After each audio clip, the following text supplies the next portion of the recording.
cristianos frente a tiempos peligrosos, ¿verdad? Pero hemos entrado en este tema en una faceta de un capítulo, ¿verdad? ¿Qué pasa con los cristianos frente a tiempos peligrosos? ¿Ah? Que hay unos que han sido, lamentablemente, no unos, no muchos, ¿verdad?, seducidos, engañados, porque Satanás se mueve en el mundo sobre una plataforma de engaño o temor. Y a unos los tiene bien engañados y a otros los tiene víctimas del temor. Cristianos frente a tiempos peligrosos, entonces hemos visto las advertencias, ¿verdad? Gloria a Dios por las relaciones, pero debemos tener cuidado con la seducción que a veces se da en las relaciones. No obstante, no por eso no nos vamos a relacionar, porque somos llamados a relacionarnos, ¿verdad? El cuerpo de Cristo es una familia, somos llamados a relacionarnos, no nos podemos aislar del mundo, tenemos que alcanzar el mundo para Cristo. Y eso es en base a una relación, ¿verdad? Entonces, esta parte en la que estamos, y estaba viendo las notas en la preparación de este estudio, yo recordaba un caso y decía, bueno, estoy hablando de unos 15 años atrás, y decía, ¿cómo no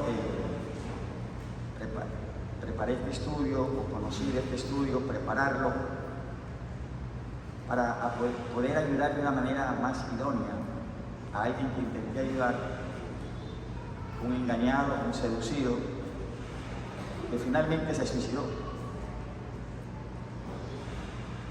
Pero estamos considerando el proceso de restauración, ¿verdad? Y a lo mejor usted no lo necesita hoy, y mire cómo lo digo, ojalá no lo necesite mañana, ¿verdad? La palabra dice, el que piense estar firme, mire que no se caiga, ¿verdad?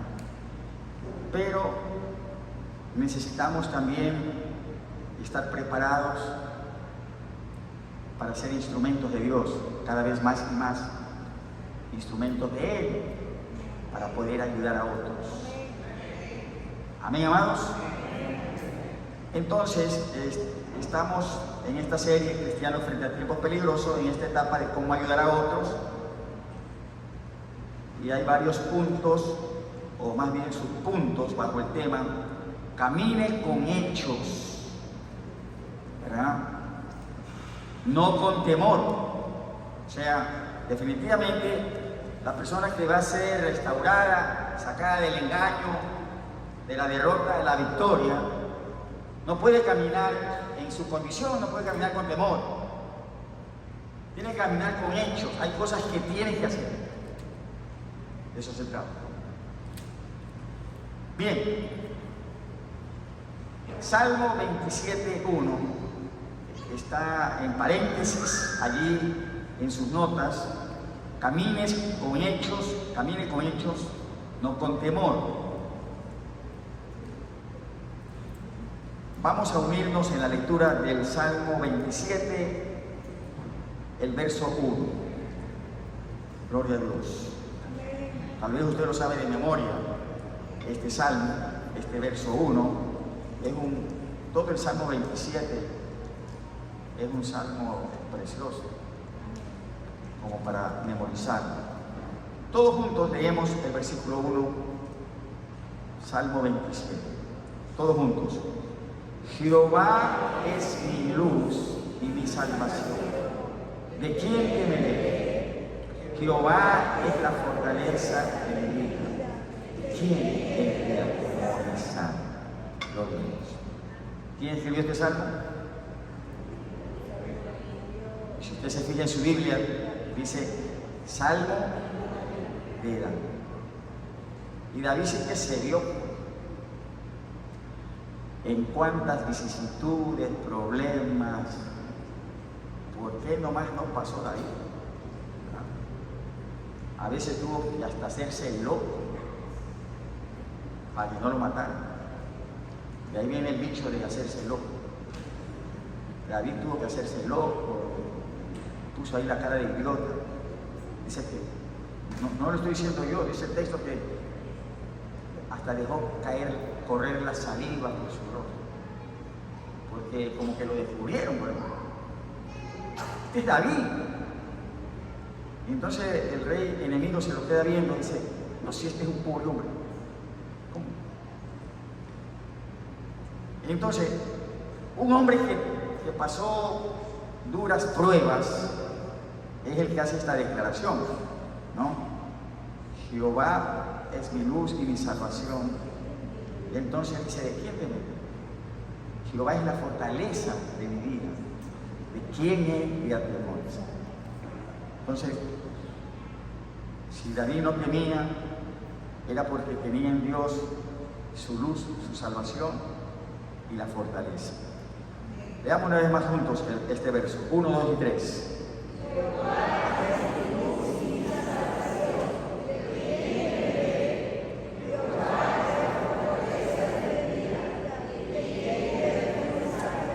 Amén. Oramos. Padre, gracias por el privilegio, la bendición de este tiempo. Siempre hay bendición cuando abrimos tu libro y tomamos tiempo para escudriñarlo, para meditarlo, considerarlo. Gracias por esta noche, Señor. Aquí estamos. Gracias por cada hermano, por cada hermana, que a pesar de una jornada de trabajo, aquí está para participar de este tiempo en que nos unimos y estudiar tu palabra. Rogamos, Espíritu de Dios, una vez más, que hagas tú, Espíritu Santo, la obra de la enseñanza y una vez más ministres a nuestras vidas en este tiempo. Espíritu de Dios, con tu palabra viva y eficaz. Lo rogamos y te damos las gracias en el nombre de Jesús. La iglesia del Señor dice, amén. Camine con hechos, no con temor. Primer libro de Samuel. En nuestras Biblias, allí estamos, y allí vamos a estar la próxima semana y la siguiente, porque hay algunos preceptos de restauración, preceptos para observar en un proceso de restauración que los queremos considerar detalladamente, no de manera superficial. Primera de Samuel 12, versículo 20 al 25. Dice, este pasaje nos da un mapa con la ruta segura para la restauración. Gloria a Dios. Pensar que hay muchos que no pueden ser restaurados y el enemigo como que consuma en sus vidas una derrota total. Pero aquí hay un pasaje con un mapa, con una ruta, dice, para una segura restauración, ¿verdad? Primera de Samuel 12, los versos 20 al 25. Vamos a leer este pasaje. Yo leo el verso 20, participa conmigo usted el 21, y vamos así de manera alternada en la lectura. ¿Está listo? Y Samuel respondió al pueblo, el profeta, no temáis, diga no temáis. Ese es el primer precepto que vamos a considerar esta noche. Suficiente con esa frase, no temáis. No temáis, vosotros habéis hecho todo este mal, pero con todo eso, diga con todo eso, no os apartéis pos de Jehová. Que hay muchos que se apartan, ¿no? No, es que ya la embarré, ¿para qué voy a ir a la iglesia? O me siento mal, o no me miran bien. Con todo eso, no os apartéis de en pos de Jehová, sino servidle con todo vuestro corazón. Ustedes.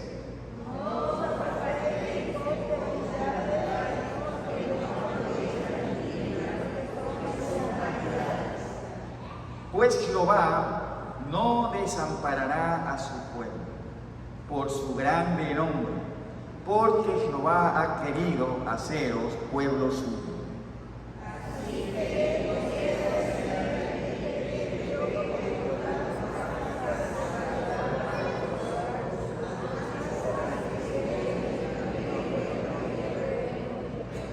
Solamente temed a Jehová, gloria a Dios. Si bien primero dicho no temáis, y hay muchos temores, pero hay solamente un temor que debemos tener. Solamente temer a Jehová y servirle de verdad con todo vuestro corazón, pues considerad cuán grandes cosas ha hecho por vosotros. Y ustedes el 5.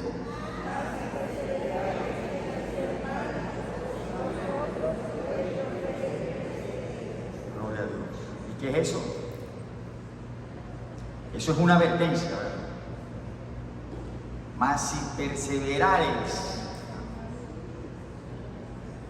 en hacer mal, vosotros y vuestro rey pereceréis. Bien, entonces vamos a ir en la consideración de esta ruta segura de la restauración para ser restaurados, para poder ayudar a otros en su restauración que nos da este pasaje, ¿no? Entonces, la primera frase está en el versículo 20 que acabamos de leer y de la que ya enfatizamos, ¿verdad? Y Samuel respondió al pueblo: no temáis.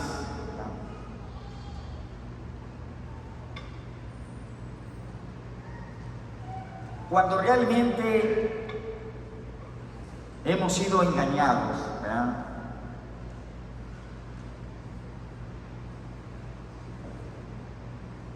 Y comenzamos a despertarnos a lo que está sucediendo. Una de las primeras olas que nos inunda con mayor fuerza es el temor. Eso es lo que pasa, ¿no? Cuando realmente hemos sido engañados, ¿no? Ahora, ¿cómo lo digo? Hay personas que han sido engañadas.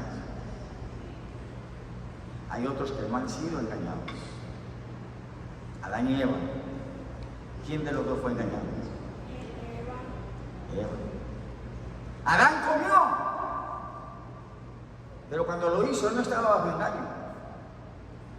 Él sabía lo que estaba haciendo. Eva sí. Eva fue engañada por la serpiente. Luego vino Eva y también le dio.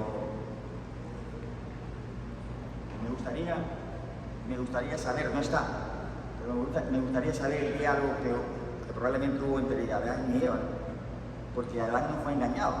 Cuando la mujer está dando del fruto, ¿verdad? Probablemente hubo un diálogo. Y Adán dice: ¿cómo es? Aquí dice cuando realmente hemos sido engañados, porque hay unos que han caído, pero no porque han sido engañados. Hay unos que han estado conscientes de lo que están haciendo. Eva sí comió del fruto, cayó en la desobediencia por engaño, pero dice la palabra que el hombre no fue engañado, sino la mujer. Entonces, hay engañados, realmente engañados. Hay otros que han caído no por engaño. Tal vez hay un tercer caso de unos que creen que no están engañados, pero están engañados. Y es cierto, ¿no? Son como 3 opciones ahí. Pero llega un momento cuando la persona dice, cuando realmente la persona se da, porque la gente, las personas se despiertan, ¿no? Hay unos que se despiertan y dicen, todo esto ha sido un engaño. Claro, no hay mejor forma de despertarse de todo engaño que con la verdad de la palabra de Dios. Esta palabra es luz en las tinieblas para ver clarito, ¿verdad? Entonces, cuando realmente hemos sido engañados y la persona comienza a despertarse de lo que está sucediendo, una de las primeras olas que nos inunda con mayor fuerza es el temor. Y dice sus notas, es interesante y a la vez enfurecedor que Satanás sutilmente induzca a las personas a hacer ciertas cosas y luego proceda a perseguirlos y a aterrorizarlos con el temor. Y así actúa el diablo. De una manera sutil, induce a las personas a hacer las cosas que no están bien. Por engaño, por seducción. Ahí de una manera muy sutilmente los induce. Y dice que es enfurecedor. Y aquel que induce a los que han caído a ese estado de caída, una vez que han caído, entonces los persigue con terror, con temor.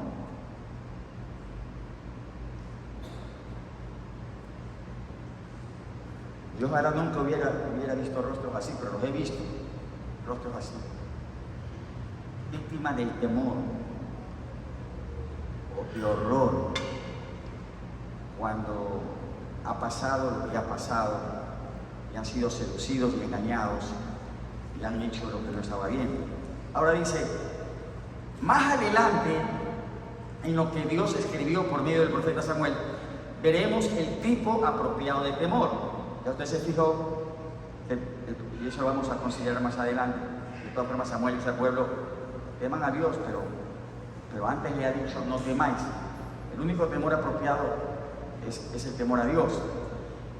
Y dice, todos los demás temores provienen de Satanás y de nuestra naturaleza carnal. ¿Cuántos temores hay? Una infinidad de temores. Y muchos provienen de Satanás, del enemigo y también de nuestra propia naturaleza carnal. El enemigo puede infundir temor en un engañado, en un seducido, en uno que ha caído. El enemigo puede infundir temor a través de 3 áreas principales, ¿verdad? Y usted puede ver, no sé si los ha visto, como yo me ha tocado verlos, personas como una vez que han sido seducidas, han caído, entonces usted encuentra a la persona en este temor, en estas 3 áreas. Temor a las consecuencias de lo que han hecho. Entonces, en el caso de este pastor, que fue muy lamentable, él dijo, ahora sí se acabó todo, se arruinó todo, lo he destruido todo, decía él. Temor a las consecuencias, temor a la gente, ¿verdad? Temor a la gente y temor a las circunstancias futuras. Entonces, ¿y ahora qué va a venir? ¿Qué es lo que viene ahora?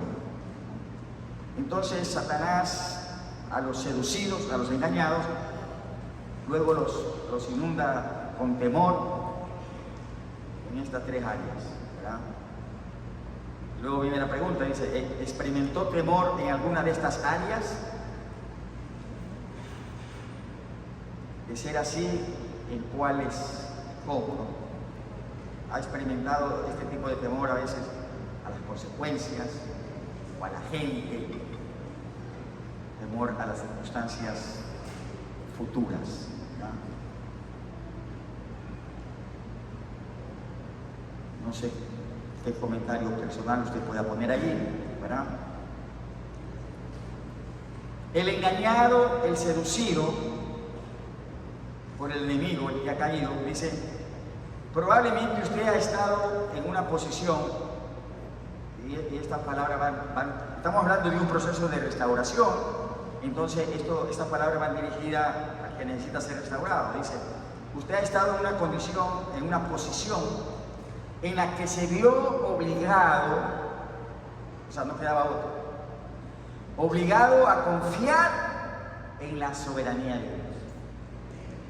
Gloria a Dios por la soberanía de Dios. ¿Qué es la soberanía de Dios? ¿Ah? Y damos gloria a Dios por la soberanía de Dios. ¿Sabe lo que es la soberanía de Dios?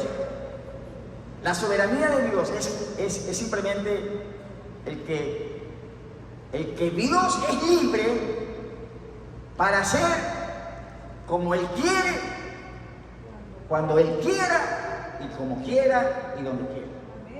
Él es libre y soberano. Gloria a Dios.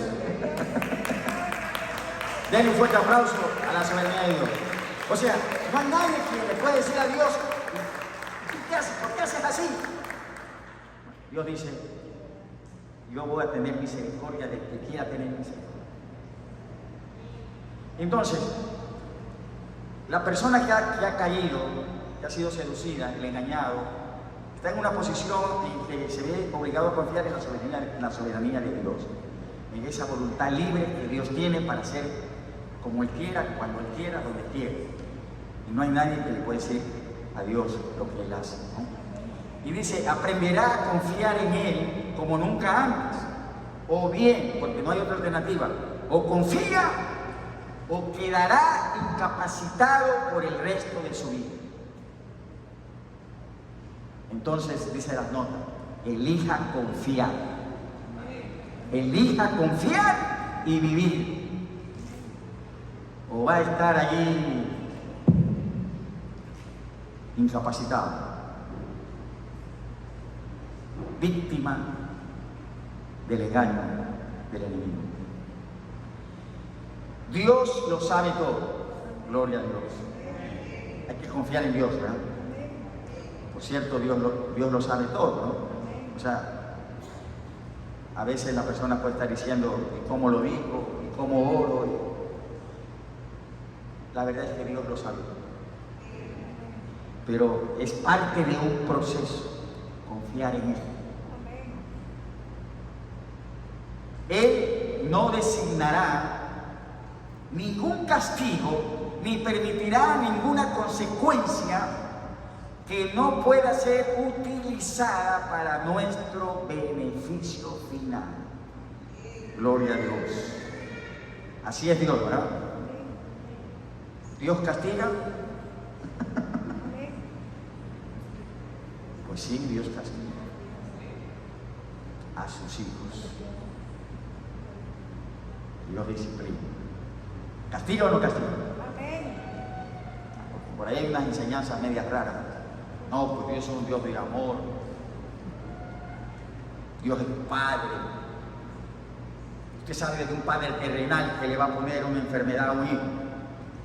Usted dice, un padre terrenal nunca haría eso. Dios es Padre celestial, Dios es Padre perfecto. ¿Cómo Dios me va a mandar un castigo? O una enfermedad. Bueno, Dios castiga. Decía un predicador con toda razón.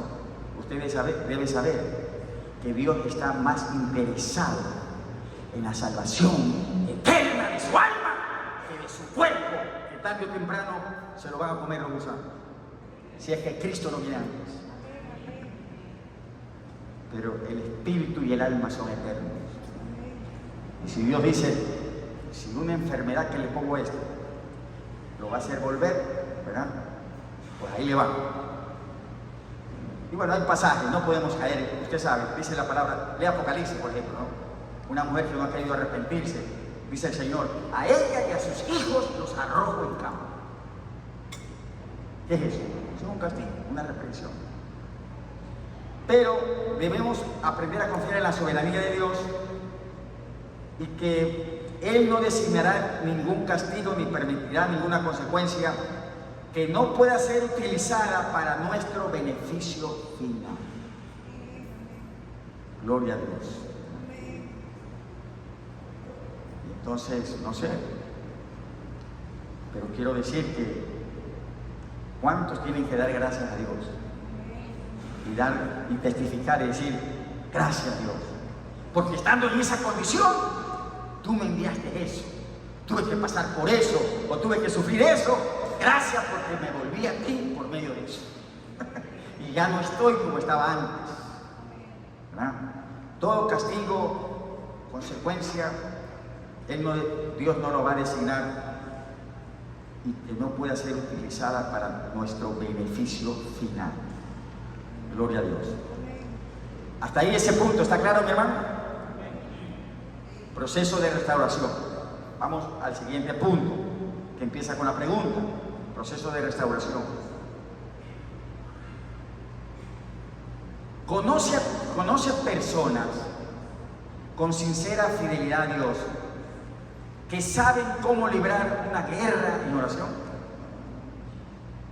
¿Conoce o no conoce? ¿Ah? El evangelista Gigi Ávila, que ya está en la presencia del Señor, este hombre de Dios muy conocido, él tenía un ministerio, creo que todavía existe el ministerio, guerreros de oración. Guerreros. Y entonces, en diferentes naciones, habían hermanos, hermanas que participaban de este ministerio, guerreros de oración. Entonces, cuando en el ministerio habían cosas difíciles, ¿no? Usted sabe que la lucha no es contra sangre y carne, es una batalla espiritual, es una guerra espiritual. Entonces, cuando a veces en el ministerio del evangelista, del hombre de Dios, estaba pasando momentos difíciles, a veces iban a naciones y encontraban naciones con oposición grande, a veces de clausurar el evento, que no va a haber permiso para el estadio, y todo se va a suprimir. Entonces este hermano lo que hacía era, el evangelista, cogía esta llamada y llamaba a los guerreros de oración. Dice, estamos con este asunto y esto es una guerra. Y entonces convocaba a los guerreros de oración, personas que saben cómo librar una guerra en oración. ¿Conoce personas así? Escriba su nombre. Ponga mi nombre por lo menos. ¿Conoce o no conoce personas así? Personas que saben cómo librar una guerra en oración. Es que librar una guerra en oración hay que ir a una lucha, a una pelea en oración. Escriba su nombre. Ahora dice, usted dice, pero yo no conozco a nadie, no conozco un guerrero, una guerrera de oración, ¿verdad? Si no conoce, dice, estamos hablando del proceso de restauración. En el proceso de restauración se necesita de guerreros de oración a favor del que está siendo restaurado. Es una guerra. Entonces dice, y si no conoce, pida a Dios que le llegue a conocer a algunos guerreros de oración, ¿verdad? Necesita que guerreros de oración comiencen a orar por usted. Gloria a Dios. Guerreros de oración. No sé cuánto han leído del evangelista Bunke en África, ¿verdad? Una vez, usted lee la biografía de él, allí en África, la guerra no es contra sangre y carne, pero usted puede creer que el hombre de Dios lo llevaron en África, no sé en qué nación estaba, pero lo metieron a la cárcel. Y de ahí no lo iban a dejar salir. Y él nos explica cómo, cuando lo metían a la cárcel, ¿no? Él no se explica cómo, pero le dejaron el celular. O no se dieron cuenta, pero él ya metido en él. Y entonces cuando él ya vio las intenciones, todo era de una forma muy negativa contra él, él dice, pudo hacer una llamada.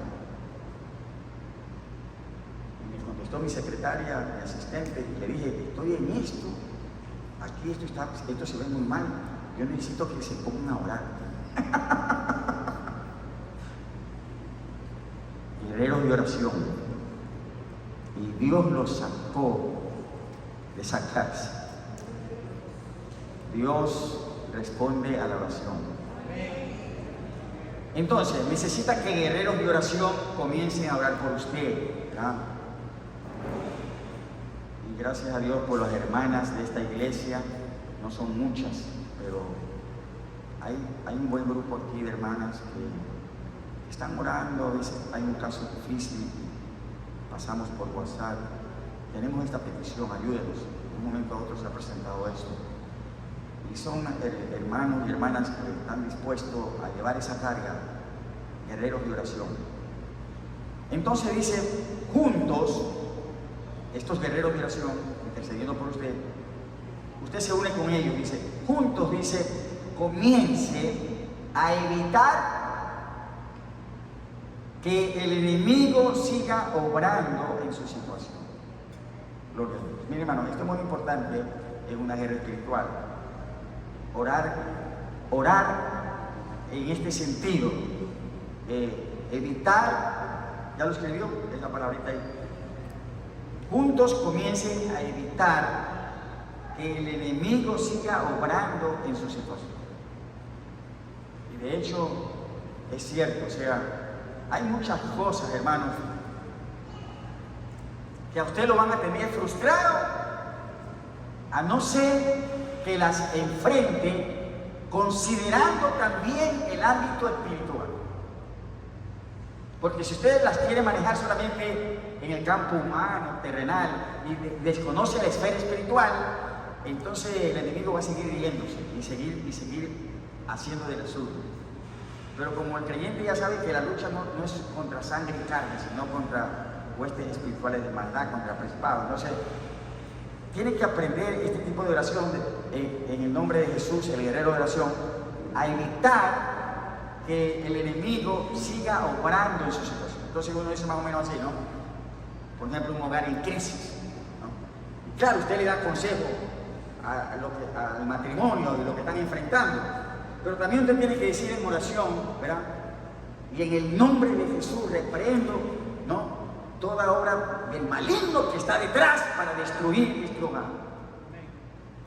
Y con autoridad decir, impido que siga obrando, porque eso es la reprensión. Cuando usted reprende a alguien, usted lo para. Cuando el Señor reprendió la tormenta, las olas, ¿qué hizo? Lo paró, pues.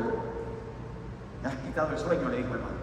Por tu culpa me interrumpieron el descanso. Dice que reprendió el viento, reprendió la ola y lo paró. Entonces, de esto se trata cuando hablamos aquí. Guerreros de oración se unen para evitar que el enemigo siga obrando en esa situación, ¿no? Dice, ore de acuerdo con Mateo 18, 19, pidiendo a Dios que ate a Satanás y que el Espíritu Santo obre en cada pequeño detalle. Gloria a Dios. Por un lado, el énfasis es impedir que el enemigo siga haciendo de la suya. Y por otro lado, es pedir que el Espíritu de Dios obre. Gloria a Dios. Nadie para obrar como el Espíritu Santo de Dios en las vidas. Que el Espíritu Santo obre en cada pequeño detalle. Guerrero de oración dice, libérese de Satanás en el poderoso nombre de Jesús. Hay libertad, hay liberación en el poderoso nombre de Jesucristo. Amén. Libérese en el poderoso nombre de Jesús. Me acuerdo cuando era un pastor mucho más joven de lo que soy ahora. Yo no sé ni cómo. Lo cierto es que sí, yo ni me había casado, era jovencito. Y me llevaron un caso de una persona endemoniada, cubana, el pastor.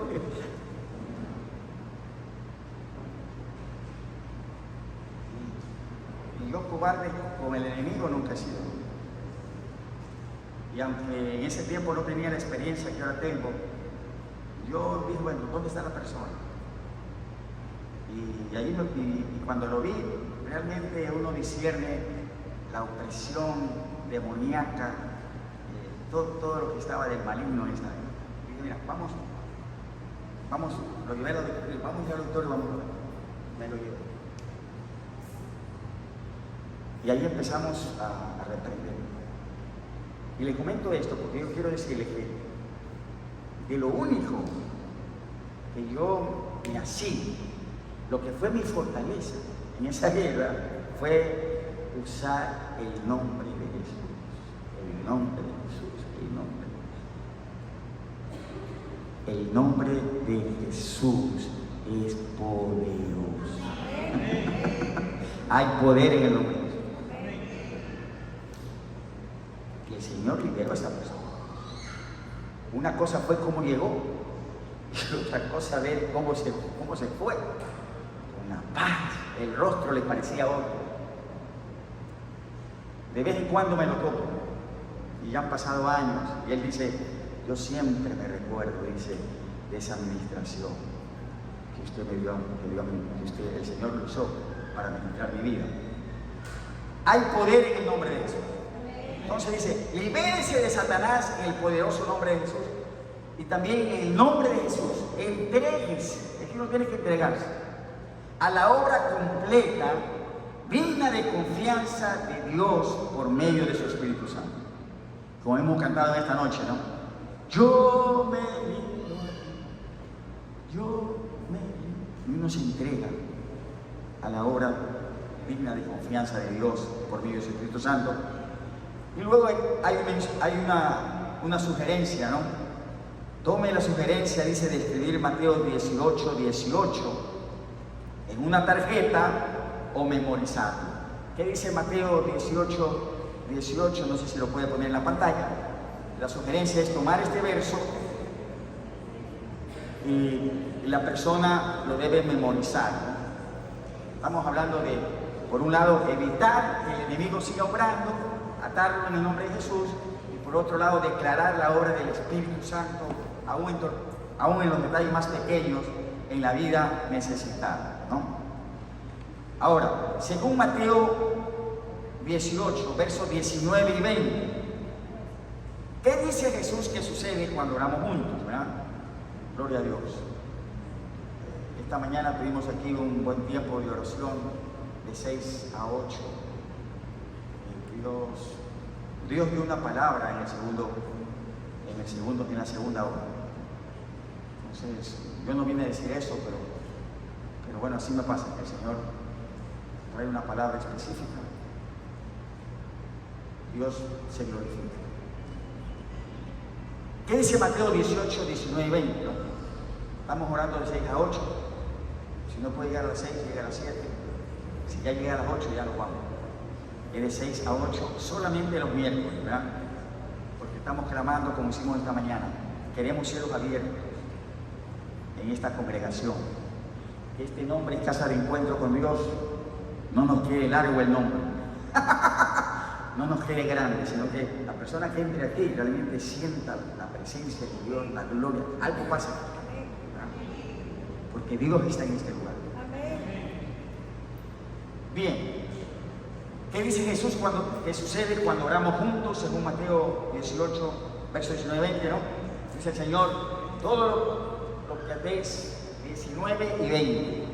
Está en el 18 y yo ya avancé al 19, ahí está. Dice, si dos de vosotros se pusieran de acuerdo en la tierra acerca de cualquiera cosa que pidieren, les será hecho por mi Padre que está en los cielos. Y reiteren el verso 20, ¿verdad? Porque donde están 2 o 3 congregados en mi nombre, allí estoy yo en medio de ellos. Gloria a Dios. ¿Quién está aquí en esta noche? Jesús está aquí. Puede ser que usted no lo sienta o no vea nada especial. Lo cierto es que Él está aquí. Él está aquí. Gloria a Dios. Cuando usted, entonces, según este pasaje de Mateo, lo que dice, cuando oramos juntos, lo que pidamos será hecho. Jesucristo está con nosotros cuando oramos juntos. Cuando usted y otros los guerreros de oración, ¿verdad?, que son necesarios. Cuando usted y otros acuerden en atar al enemigo, todo lo demás, incluso si es transitoriamente doloroso, vendrá del cielo y no del infierno, y obrará para su bien. Continuamos, dice, durante la duración de su proceso de sanidad, todos los días. ¿Qué quiere decir todos los días? Esto es un proceso de restauración. Y en este proceso dice, todos los días va a tener que concentrarse en los pasajes de las Escrituras que hablan de confiar en Dios. ¿Qué va a tener que hacer cada día? Es concentrarse. No es una lectura superficial. Concentración, cada día. Dice, todos los días.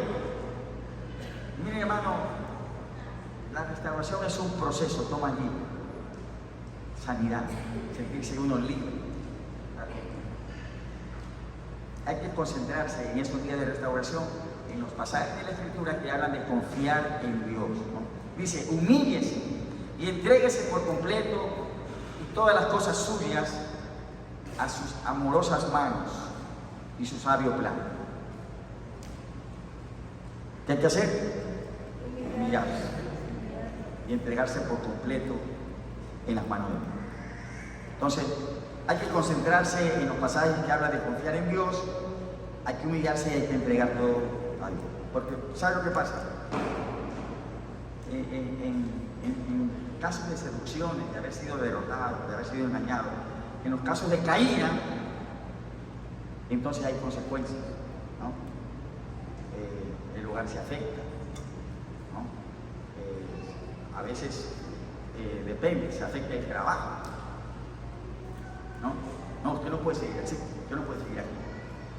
Entonces, la persona tiene que entregar todo. Dice, Señor, estoy en esto, quiero ser sanado, y te entrego mi hogar, te entrego mi trabajo, lo que esté pasando, todo te entrego a Dios.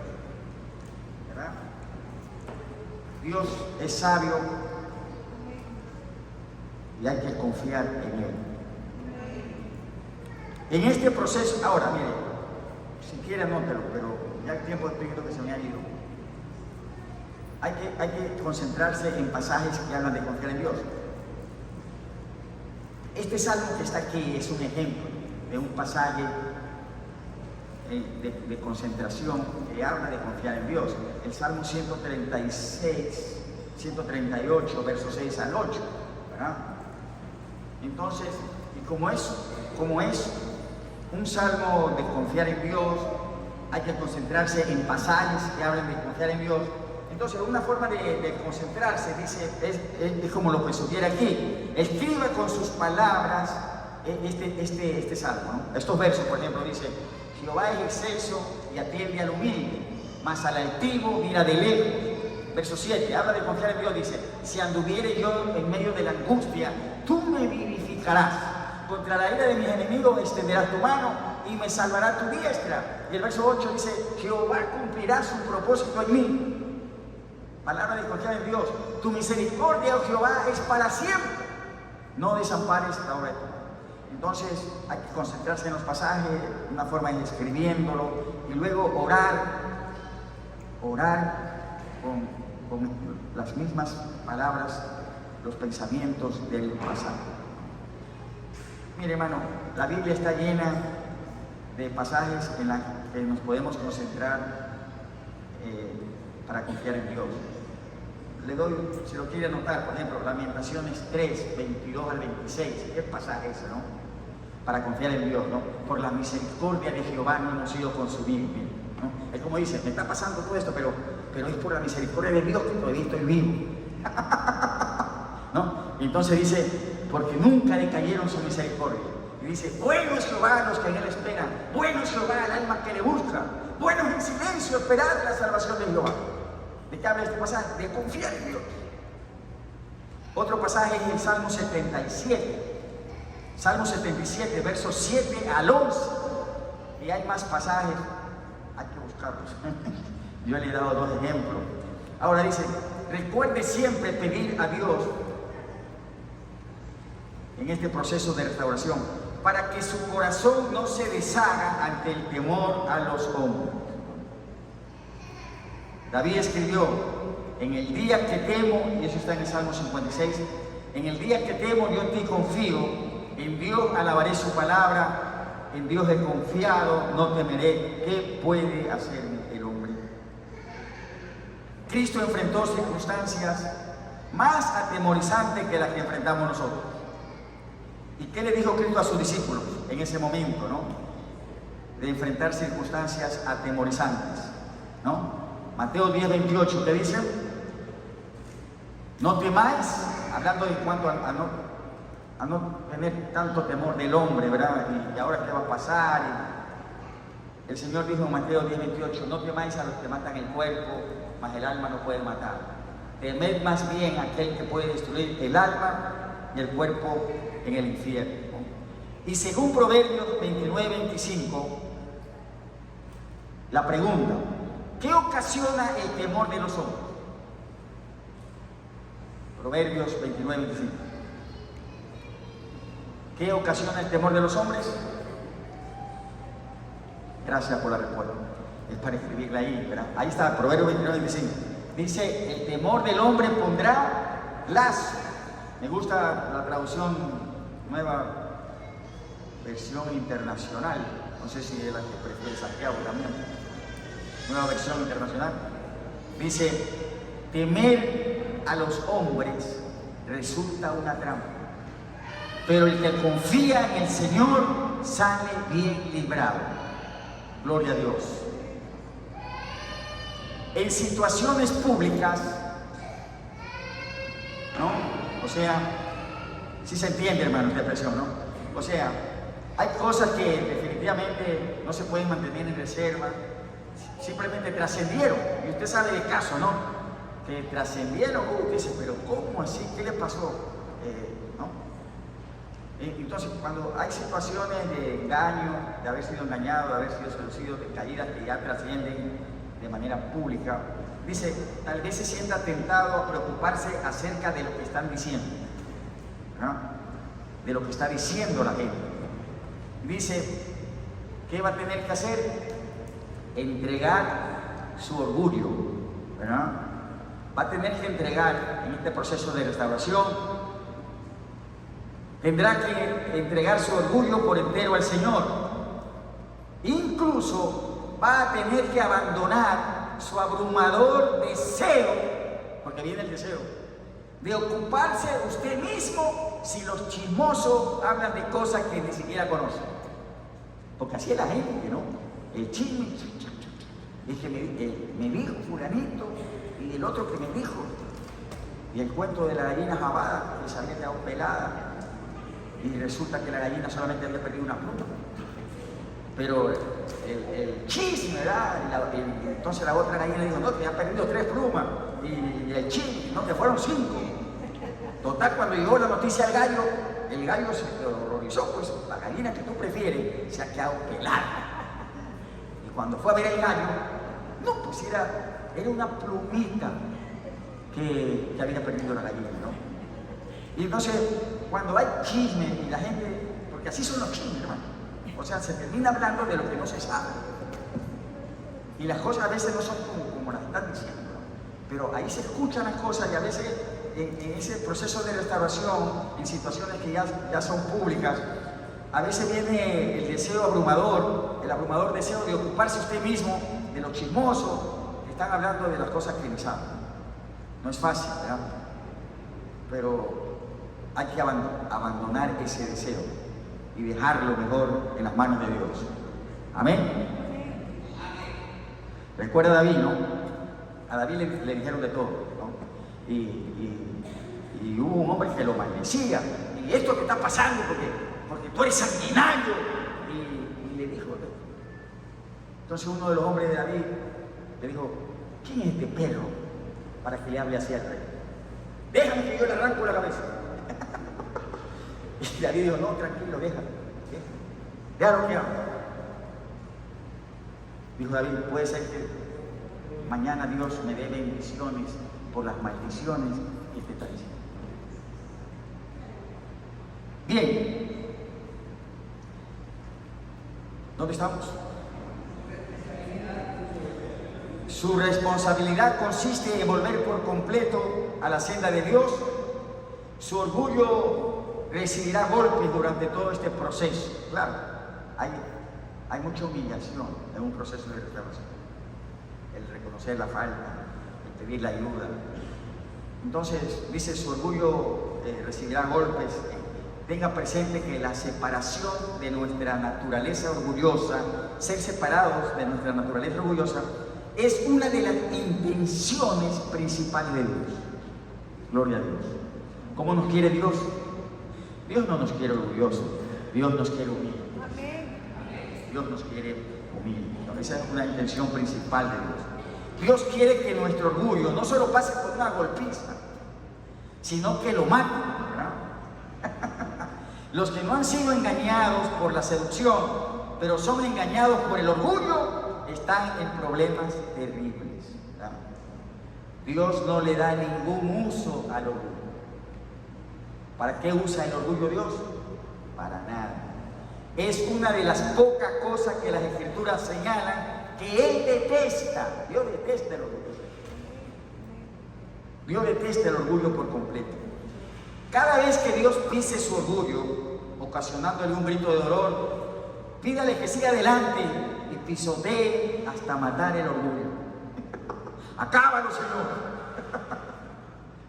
Diga amén. Ahora dice, duele cuando los demás hablan. ¿Verdad que duele? Claro que duele. Duele cuando los demás hablan, en especial lo que usted quiere de manera especial. Porque a veces este hablar viene también de personas que nosotros consideramos, apreciamos, ¿verdad? Dice, confíe que Dios decidirá cuándo es tiempo de mostrar su carácter restaurado y crecientemente piadoso, mientras Él separa la cizaña del trigo de su vida. Primera de Pedro 2:15. ¿Cómo podemos silenciar la charla ignorante de los hombres insensatos? Dice Pedro 2:15, haciendo el bien, ¿verdad? Vamos a la parte final, también estamos viendo la parte final del tiempo aquí, ya se está acabando, es importante. Busque la aprobación, esto es importante, ¿no? Y en el proceso de restauración hay que enfatizarle al restaurado, al que está siendo restaurado, busque la aprobación de Dios con todo su ser y pida al poder de su espíritu que no permita que su pecado lo convierta en un esclavo de los hombres. Entonces, lo que tiene que buscar en este tiempo es la aprobación de Dios, que Dios lo apruebe, ¿no? Porque, hermano, eso es lo importante. Si Dios me aprueba, no importa lo que digan los hombres, si tengo la aprobación de Dios. Eso es lo que hay que buscar en este tiempo. La aprobación de Dios con todo nuestro ser. ¿Qué hubiera sucedido si el apóstol Pablo hubiera intentado complacer a los hombres en lugar de a Dios? Entonces Pablo decía, sencillamente no hubiera podido ser, según Gálatas 1:10, siervo de Cristo. Ahora, durante temporadas de temor, y esto es importante, hermanos. Bueno, ya se fue el tiempo, ya nos vamos. Estamos terminando. Durante estas temporadas de temor, es bueno empaparse, ¿no? ¿Qué es empaparse? ¿Ah?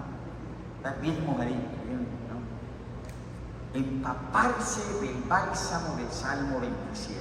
Mire, leímos el verso 1 del Salmo 27 al empezar esta noche, pero todo este salmo, hermano, es un salmo precioso, es un bálsamo para empaparse en los procesos de restauración, ¿no? Y bueno, aquí dice, leamos el Salmo 27. Yo venía con la intención de poderlo leerlo, pero ya el tiempo no nos da, y hay hermanos que yo aprecio de dónde vienen, hay hermanos que vienen hasta de la Trinitaria, ¿sí?